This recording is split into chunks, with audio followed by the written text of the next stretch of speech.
तर विद्यार्थ्यांनो एका नव्या स्पेशल आणि फ्रेश या सुपर क्लासमध्ये सर्वांचे स्वागत आहे। सुपर क्लासमध्ये आज आपण येणाऱ्या सर्वच भरतीसाठी अतिशय उपयुक्त असणारे जी के क्वेश्चन्स कव्हर करणार असल्याकारणास्तव सर्वांनी ज्या सुपर क्लासला सुरूपासून शेवटपर्यंत नक्कीच पाहायचं आहे। तसेच मी आपल्या सर्वांसाठी 15,000 पेक्षा जास्त MPSC लेवलच्या जी के क्वेश्चन्सचे ई-बुक तयार केलेले आहे 6 महिन्याच्या कठोर प्रयत्नातून आणि इच्छुक विद्यार्थ्यांना त्या ई-बुकचा लिंक घेण्यासाठी या सुपर क्लासच्या डिस्क्रिप्शनमध्ये दिलेला आहे। ते ई-बुकच्या बाहेरचा आपल्याला कोणत्याही परीक्षेमध्ये एकही जी के क्वेश्चन्स येणार नाही 100% खात्री देतो। तर इच्छुक विद्यार्थ्यांनी त्या ई-बुकला नक्कीच घ्यायचं आहे। सुपर क्लासला सुरुवात करूया। सर्वात पहिला प्रश्न पाहूया। प्रश्न असा आहे, निरोगी राहण्यास किती दररोज ग्लास पाणी प्यावे लागत असते? निरोगी राहण्यास दररोज किती ग्लास पाणी प्यावे लागते? तर ऑप्शन क्रमांक 4 योग्य आहे। निरोगी राहण्यास कमीत कमी दररोज 5 ग्लास पाणी प्यावे लागते। पुढचा प्रश्न पाहूया। मानवी शरीराचा सर्वात व्यस्त अवयव खालीलपैकी कोणता असतो? कोणता व्यस्त अवयव मानवी शरीरातील सर्वात कोणता असतो? तर ऑप्शन क्रमांक या ठिकाणी 2 योग्य राहील। हृदय हा जो अवयव आहे सतत व्यस्त राहणारा आहे। पुढचा प्रश्न पाहूया। खालीलपैकी कोणत्या ठिकाणी अन्नाचे पूर्ण पचन होत असते? शरीरामध्ये कोणत्या ठिकाणी अन्नाचे पूर्ण पचन होते? तर ऑप्शन क्रमांक या ठिकाणी 4 योग्य राहील। लहान आतडे या ठिकाणी अन्नाचे पूर्णपणे शरीरामध्ये पचन होत असते। पुढचा प्रश्न पाहूया विद्यार्थ्यांनो।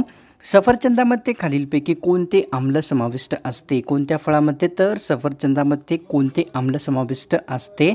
ऑप्शन क्रमांक 3 योग्य राहील। मॅलिक आम्ल जे आहे सफरचंदामध्ये समाविष्ट असते। पुढचा प्रश्न पाहूया। भारतामध्ये दागिने बनवण्यासाठी कोणते कॅरेट वापरले जात असते? भारतामध्ये दागिने बनवण्यासाठी कोणते कॅरेट वापरले जाते? तर ऑप्शन क्रमांक 2 योग्य राहील। 22 कॅरेटचा उपयोग जो आहे दागिने बनवण्यासाठी भारतामध्ये करण्यात येत असतो। पुढचा प्रश्न पाहूया। राष्ट्रीय शेतकरी दिन कोणत्या दिवशी साजरा केला जात असतो? राष्ट्रीय शेतकरी दिन हा कोणत्या दिवशी साजरा केला जातो? तर ऑप्शन क्रमांक विद्यार्थ्यांनो आपल्यासमोर 2 योग्य राहील। 23 डिसेंबर या दिवशी राष्ट्रीय शेतकरी दिवस हा या ठिकाणी साजरा केला जात असतो। पुढचा प्रश्न पाहूया। खालीलपैकी कोणता धातू नोबेल मेटल म्हणून ओळखला जात असतो? कोणते मेटल म्हणून? तर या ठिकाणी कोणता धातू नोबेल मेटल म्हणून ओळखला जात असतो? तर ऑप्शन क्रमांक 3 योग्य राहील। सिल्वर हा जो धातू आहे नोबेल मेटल म्हणून ओळखला जात असतो। पुढचा प्रश्न पाहूया। भारतातील कोणत्या राज्यामध्ये सर्वात जास्त ATM आहेत ते सांगायचं आहे? भारतातील कोणत्या राज्यात सर्वात जास्त ATM मशीन्स आहेत? तर या ठिकाणी ऑप्शन क्रमांक विद्यार्थ्यांनो 3 योग्य राहील। तामिळनाडू राज्यामध्ये भारतामध्ये सर्वात जास्त ATM मशीन्स आहेत। पुढचा प्रश्न पाहूया। ATMच्या बाबतीमध्ये महाराष्ट्राचा भारतामध्ये कोणता क्रमांक लागलेला आहे? ATM मशीनच्या बाबतीमध्ये महाराष्ट्र राज्याचा भारतामध्ये कोणता क्रमांक लागतो? ऑप्शन क्रमांक 2 योग्य राहील। दुसरा क्रमांक ATMच्या बाबतीमध्ये महाराष्ट्र राज्याचा भारतात आहे। पुढचा प्रश्न पाहूया। सर्वात जास्त अविश्वास ठराव कोणत्या पंतप्रधानाविरोधात मांडण्यात आले होते ते सांगायचं आहे? सर्वात जास्त अविश्वास प्रस्ताव किंवा ठराव कोणत्या पंतप्रधानाविरोधात आले होते? ऑप्शन क्रमांक 2 योग्य राहील। इंदिरा गांधी यांच्या विरोधामध्ये सर्वात जास्त अविश्वास प्रस्ताव मांडण्यात आलेले होते। पुढचा प्रश्न पाहूया। मराठ्यांना स्वतंत्र मतदारसंघ द्या अशी मागणी कोणी केलेली होती? कोणाला? मराठ्यांना स्वतंत्र मतदारसंघ द्या अशी मागणी खालीलपैकी कोणामार्फत झाली होती? ऑप्शन क्रमांक 2 योग्य राहील। शाहू महाराजांनी मराठ्यांना स्वतंत्र मतदारसंघ द्या अशी मागणी केलेली होती। पुढचा प्रश्न पाहूया। या ठिकाणी मराठ्यांना स्वतंत्र मतदारसंघ द्या ही मागणी घेऊन शाहू महाराजांनी लंडनला कोणाला पाठवले होते ते सांगायचं आहे? शाहू महाराजांनी लंडनला जे आहे मराठ्यांसाठी स्वतंत्र मतदारसंघ द्या ही मागणी घेऊन कोणाला पाठवले होते? ऑप्शन क्रमांक विद्यार्थ्यांना 2 योग्य राहील। भास्करराव जाधव यांना जे आहे त्यांनी म्हणजे शाहू महाराजांनी लंडनला पाठवलेले होते। पुढचा प्रश्न पाहूया। खालीलपैकी कोणती वनस्पती युरेनियम व आर्सेनिक शोषून घेणारी आहे? खालीलपैकी कोणती वनस्पती युरेनियम तसेच आर्सेनिक शोषून घेते? ऑप्शन क्रमांक 3 योग्य राहील। सूर्यफूल ही वनस्पती युरेनियम तसेच आर्सेनिक शोषून घेणारी आहे। पुढचा प्रश्न पाहूया। अक्षय ऊर्जा दिवस खालीलपैकी कोणत्या दिवशी साजरा केला जातो? अक्षय ऊर्जा दिवस कोणत्या दिवशी साजरा केला जातो? ऑप्शन क्रमांक 1 योग्य राहील। 20 ऑगस्ट या दिवशी अक्षय ऊर्जा दिवस हा साजरा केला जात असतो। तर पुढचा प्रश्न पाहूया। या ठिकाणी कोल्हाट्याचं पोर हे प्रसिद्ध पुस्तक खालीलपैकी कोणी लिहिलेले आहे? कोल्हाट्याचं पोर हे प्रसिद्ध पुस्तक कोणी लिहिले आहे? ऑप्शन क्रमांक 1 योग्य राहील, शांता काळे यांनी कोल्हाट्याचं पोर हे प्रसिद्ध पुस्तक लिहिलेले आहे. पुढचा प्रश्न पाहूया. पानिपत हे अतिशय प्रसिद्ध पुस्तक खालीलपैकी कोणी लिहिलेले आहे? पुस्तक आहे पानिपत हे पुस्तक खालीलपैकी कोणी लिहिले आहे? ऑप्शन क्रमांक 2 योग्य राहील, विश्वास पाटील यांनी पानिपत हे पुस्तक लिहिलेले आहे. पुढचा प्रश्न पाहूया. पंतप्रधान नरेंद्र मोदी यांनी कोणत्या स्टेशनवर चाय विकला होता? पंतप्रधान नरेंद्र मोदी यांनी खालीलपैकी कोणत्या स्टेशनवर चाय विकला होता? तर विद्यार्थ्यांनो, ऑप्शन क्रमांक आपल्यासमोर 3 योग्य राहील. नरेंद्र मोदी यांनी जे आहे वडनगर येथील स्टेशनवर, रेल्वे स्टेशनवर चाय विकला आहे. पुढचा प्रश्न पाहूया. जनतेने निवडलेले शासन म्हणजेच खालीलपैकी काय असते? कोणी जनतेने निवडलेले शासन म्हणजेच काय असते?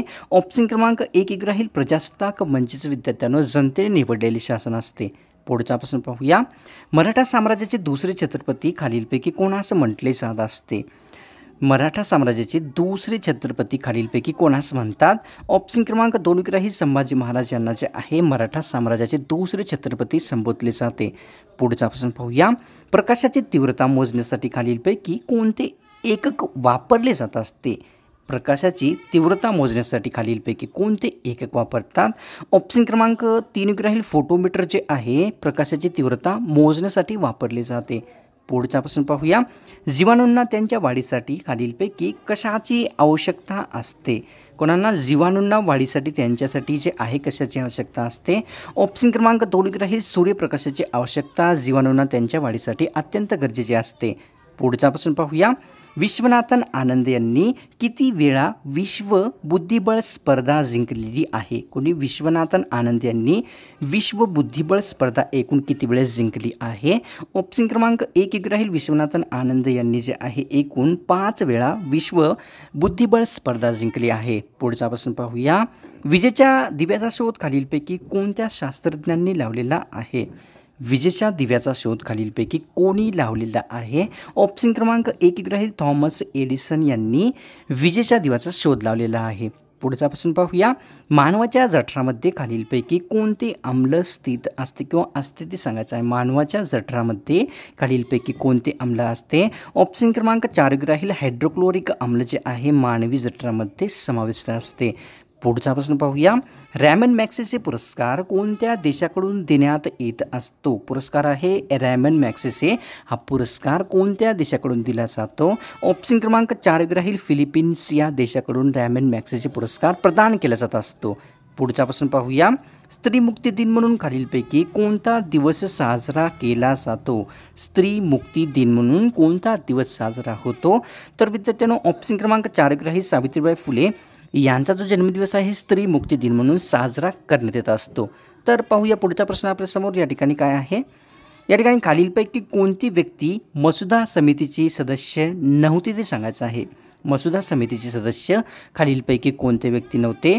ऑप्शन क्रमांक 4 योग्य राहील, पंडित जवाहरलाल नेहरू यांनी मसुदा समितीचे सदस्य नसलेले व्यक्ती आहेत. पुढचा प्रश्न पाहूया. कोरड्या हवामानामध्ये सर्वात जास्त कोणत्या वनस्पती असतात ते सांगायचं आहे. कोणत्या कोरड्या हवामानामध्ये कोणत्या वनस्पती सर्वात जास्त असतात? ऑप्शन क्रमांक 3 योग्य राहील, काटेरी वनस्पती कोरड्या हवामानामध्ये सर्वात जास्त असतात. पुढचा प्रश्न पाहूया. गौतम बुद्ध व भगवान महावीर यांच्या निर्वाणवेळी कोणता राजा कार्यरत होता ते सांगायचं आहे. भगवान गौतम बुद्ध व महावीर यांच्या निर्वाणवेळी कोणता राजा कार्यरत होता?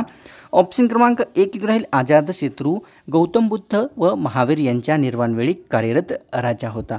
की पृथ्वीच्या मध्यभागातून जाणाऱ्या काल्पनिक रेषेला काय म्हटले जाते? पृथ्वीच्या मध्यभागातून जाणाऱ्या काल्पनिक रेषेस काय म्हणतात? तर ऑप्शन क्रमांक 2 योग्य राहील, विषुववृत्त असे पृथ्वीच्या मध्यभागातून जाणाऱ्या काल्पनिक रेषेस म्हणतात. पुढचा प्रश्न पाहूया. मोमिनाबाद हे खालीलपैकी कोणत्या ठिकाणाचे ऐतिहासिक नाव आहे? कोणते? मोमिनाबाद हे ठिकाण खालीलपैकी कोणत्या ठिकाणाचे एक ऐतिहासिक नाव बनले आहे? तर ऑप्शन क्रमांक 4 योग्य राहील, अंबाई जोगाईचे जे आहे मोमिनाबाद हे एक ऐतिहासिक ठिकाण नाव आहे. पुढचा प्रश्न पाहूया. किनारपट्टीच्या प्रदेशात साधारणतः कोणत्या प्रकारची वने आढळतात ते सांगायचं आहे. कोणत्या किनारपट्टीच्या प्रदेशामध्ये कोणत्या प्रकारची वने पाहावयास मिळतात? तर ऑप्शन क्रमांक 3 योग्य राहील, दलदलीची वने जे आहे किनारपट्टीच्या प्रदेशामध्ये पाहावयास मिळत असतात. पुढचा प्रश्न पाहूया. हिंदी महासागर व दक्षिण चिनी समुद्र यांना जोडणारी समुद्रधुनी कोणती आहे? हिंदी महासागर तसेच दक्षिण चिनी समुद्रास जोडणारी समुद्रधुनी कोणती आहे? तर ऑप्शन क्रमांक 3 राहील मल्लाकची समुद्रधुनी ही हिंदी महासागर व दक्षिण चिनी समुद्र यास जोडणारी आहे. पुढचा प्रश्न पाहूया. भारतामध्ये देशबंधू या नावाने खालीलपैकी कोणत्या व्यक्तीस ओळखले जाते? कोणत्या देशबंधू नावाने कोणत्या व्यक्तीस ओळखतात? तर ऑप्शन क्रमांक 1 राहील चित्तरंजन दास यांना देशबंधू या नावाने ओळखले जात असते. पुढचा प्रश्न पाहूया. राजाराम मोहन राय यांनी खालीलपैकी कोणते वृत्तपत्र सुरू केलेले होते? कोणी? राजाराम मोहन रॉय यांनी खालीलपैकी कोणते वृत्तपत्र सुरू केलेले होते? ऑप्शन क्रमांक 4 राहील संवाद कौमुदी हे राजाराम मोहन राय यांनी सुरू केलेले आहे. पुढचा प्रश्न पाहूया. महाराष्ट्र राज्याच्या उत्तर सीमेवर कोणता डोंगर स्थित आहे? कोणत्या राज्याच्या? महाराष्ट्र म्हणजे आपल्याच राज्याच्या उत्तर सीमेवर कोणता डोंगर स्थित आहे विद्यार्थ्यांनो? तर ऑप्शन क्रमांक 2 राहील सातपुडा हा जो डोंगर आहे महाराष्ट्र राज्याच्या उत्तर सीमेवर आहे. कर्नाटक राज्यांनी पुण्यकोटी दत्तू योजना खालीलपैकी कोणासाठी सुरू केलेली आहे? कोणत्या? कर्नाटक राज्याने पुण्यकोटी दत्तू ही योजना कोणासाठी सुरू केली आहे? तर ऑप्शन क्रमांक 1 राहील गायीसाठी कर्नाटक राज्याने पुण्यकोटी दत्तू योजना सुरू केली आहे. पुढचा प्रश्न पाहूया. नवीन संसदेचे उद्घाटन खालीलपैकी कोणत्या दिवशी झाले होते? भारतातील नवीन संसदेचे उद्घाटन कोणत्या दिवशी करण्यात आले होते? ऑप्शन क्रमांक 3 राहील 28 मे 2023 या वर्षी या दिवशी नवीन संसदेचे उद्घाटन झाले आहे. पुढचा प्रश्न पाहूया. प्रकाश वर्ष खालीलपैकी कशाचे एकक आहे किंवा काय मोजण्यासाठी वापरले जाते ते सांगायचं आहे. काय? प्रकाश वर्ष काय मोजण्याचे वापरण्यात येत असते? तर ऑप्शन क्रमांक 1 राहील खगोलीय अंतर मोजण्यासाठी प्रकाश वर्ष हे यूजमध्ये घेतले जात असते. पुढचा प्रश्न पाहूया. खालीलपैकी कोणता एक रोग असंसर्गजन्य आहे? खालीलपैकी कोणता रोग असंसर्गजन्य आहे? ऑप्शन क्रमांक 3 राहील मधुमेह हा जो रोग आहे असंसर्गजन्य असलेला आहे. भारतातील कोणत्या राज्याला साखरेची वाटी असे म्हटले जाते? साखरेची वाटी असे कोणत्या राज्यास म्हटले जाते? ऑप्शन क्रमांक 2 राहील उत्तर प्रदेश राज्याला साखरेची वाटी असे म्हटले जात असते. विद्यार्थ्यांनो पुढचा प्रश्न पाहूया. 25 लाख रुपये कोणत्या पुरस्कारासोबत दिले जात असतात? 25 लाख रुपयाची रक्कम कोणत्या पुरस्कारासोबत देतात? तर ऑप्शन क्रमांक 2 राहील खेलरत्न पुरस्काराची जी राशी असते 25 लाखाची असते. पुढचा प्रश्न पाहूया. या ठिकाणी भगवान गौतम बुद्ध यांचे मूळ नाव खालीलपैकी कोणते होते किंवा आहे ते सांगायचं आहे. भगवान गौतम बुद्धांचे मूळ नाव कोणते आहे? तर या ठिकाणी ऑप्शन क्रमांक 1 राहील सिद्धार्थ असे भगवान गौतम बुद्धांचे मूळ नाव होते. पुढचा प्रश्न पाहूया. या ठिकाणी रब्बी ज्वारीचे कोठार महाराष्ट्रातील कोणत्या जिल्ह्याला म्हटले जाते? रब्बी ज्वारीचे कोठार असे कोणत्या जिल्ह्यास म्हणतात? तर विद्यार्थ्यांनो एका प्रश्नाचं उत्तर मी आपल्या सर्वांसाठी विचारलेले आहे. उत्तर येत असेल तर सर्वांनीच कॉमेंट करून नक्कीच सांगायचं आहे. पुढचा प्रश्न पाहूया. या ठिकाणी आगासीव डोंगर येथे गौतम बुद्धांच्या एकूण किती लेण्या आहेत ते सांगायचं आहे. कोणत्या ठिकाणी? तर आगासीव डोंगर या ठिकाणी बुद्धांच्या एकूण किती लेण्या आहेत? तर ऑप्शन क्रमांक 1 राहील 108 लेण्या आगासीव डोंगर येथे भगवान गौतम बुद्धांच्या आहेत. पुढचा प्रश्न पाहूया. जनगणमन हे रवींद्रनाथ टागोर यांनी कोणत्या भाषेत लिहिलेले आहे? जनगणमन हे रवींद्रनाथ टागोर यांनी कोणत्या भाषेत लिहिले होते? ऑप्शन क्रमांक 3 राहील बंगाली भाषेमध्ये जनगणमन हे रवींद्रनाथ टागोर यांनी लिहिलेले होते. पुढचा प्रश्न पाहूया विद्यार्थ्यांनो. महाराष्ट्रातील सर्वात जास्त दुष्काळग्रस्त क्षेत्र असलेला जिल्हा कोणता आहे? महाराष्ट्रातील सर्वात जास्त दुष्काळग्रस्त असलेला जिल्हा कोणता आहे? ऑप्शन क्रमांक 1 राहील अहमदनगर हा जो जिल्हा आहे सर्वात जास्त दुष्काळग्रस्त क्षेत्र असलेला आहे. तर विद्यार्थ्यांनो ही सुपर क्लास मला वाटते की सर्वांनाच आवडलेली आहे आणि कारणास्तव त्या सुपर क्लासला सोडण्याच्या पूर्वी एक लाईक व आपल्यासाठी जे ईबुक तयार केलेले आहे ज्याचा लिंक या सुपर क्लासच्या डिस्क्रिप्शनमध्ये दिलेला पण आहे सर्वांनीच घ्यायचा आहे. चॅनलवर तुम्ही नवीन असाल तर सबस्क्राईब लगेच करून घ्या आणि बेल आयकॉनला प्रेस करून ऑलमध्ये सिलेक्ट करून जरूर घ्यायचं आहे. तर मिळतो कोणा स्पेशल आणि फ्रेश